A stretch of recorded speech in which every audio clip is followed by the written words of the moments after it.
Guys, what is up? So last episode we talked about Genesis chapter 1. Now we're going to talk about Genesis chapter 2, and this is the fourth episode of my Explore the Bible with Me series. I hope you guys are enjoying the series. I know I'm enjoying making it. So here we go. We're just going to read this, and I'm going to talk about it in the end. Thus the heavens and the earth were completed in their vast array. By the seventh day, God had finished the work he had been doing, so on the seventh day he rested from all of his work. Then God blessed the seventh day and made it holy, because on it he rested from all the work of creating that he had done. This is the account of the heavens and the earth when they were created, when the Lord God made the earth and the heavens. Now no shrub had yet appeared on the earth, and no plant had yet sprung up, for the Lord God had not sent rain on the earth, and there was no one to work the ground. But streams came up from the earth and watered the whole surface of the ground. Then the Lord God formed a man from the dust of the ground and breathed into his nostrils the breath of life, and the man became a living being. Now the Lord God had planted a garden in the east, in Eden, and there he put man he had formed. The Lord God made all kinds of trees grow out of the ground, trees that were pleasing to the eye and good for food. In the middle of the garden were the tree of life and the tree of the knowledge of good and evil. A river watering the garden flowed from Eden. There it was separated into 4 headwaters. The name of the first is Pishon. It winds through the entire land of Havilah, where there is gold. The gold of the land is good, and onyx is also there. The name of the second river is Gihon. It winds through the entire land of Cush. The name of the third river is the Tigris. It runs through the entire side of Asher, and the fourth river is the Euphrates. The Lord God took the man and put him in the Garden of Eden to work it and take care of it. And the Lord God commanded the man, "You are free to eat from any tree in the garden, but you must not eat from the tree of knowledge of good and evil, for when you eat from it, you will certainly die." The Lord God said, "It is not good for the man to be alone. I will make him a helper suitable for him." Now the Lord God had formed out of the ground all the wind and the animals, all the wild animals, and all the birds in the sky.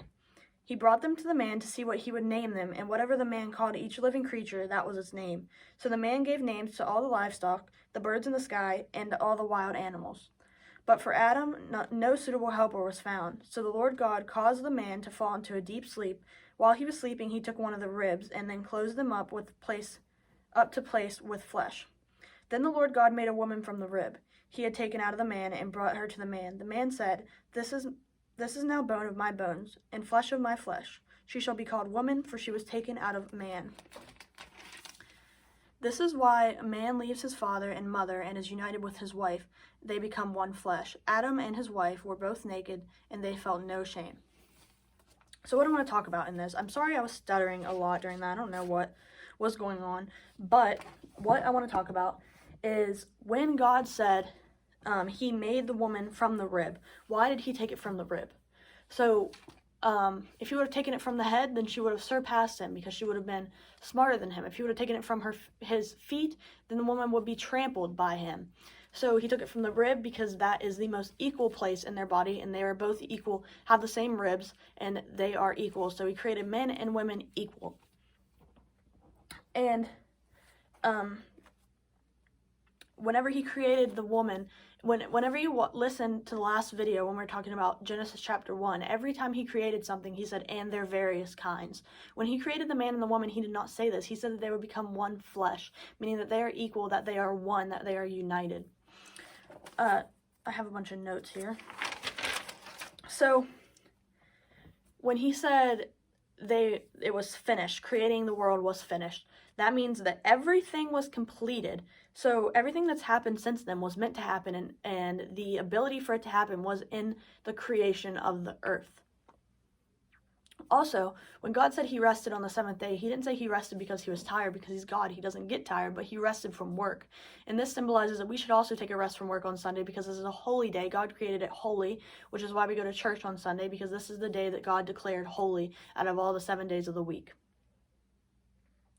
And then when he says he formed man from the dust of the ground, there's actually scientific fact that proves that flesh and bones have elements of soil and limestone in them, which proves that God made us from the first man. He made Adam from the dust of the earth.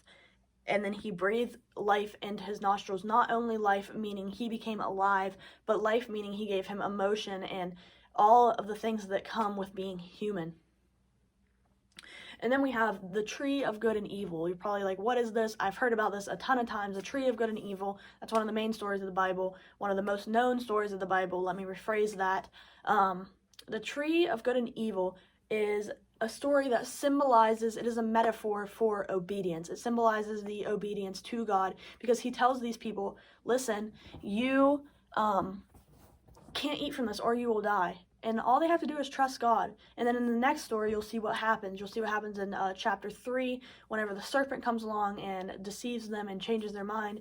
But for now, this is all that we have for chapter 2. I hope you guys are enjoying this. I know I am. I'm sorry that I was stuttering a little bit in this episode. I don't know what was happening. I don't know. But I hope you guys enjoyed it. I will see you guys later, and God bless.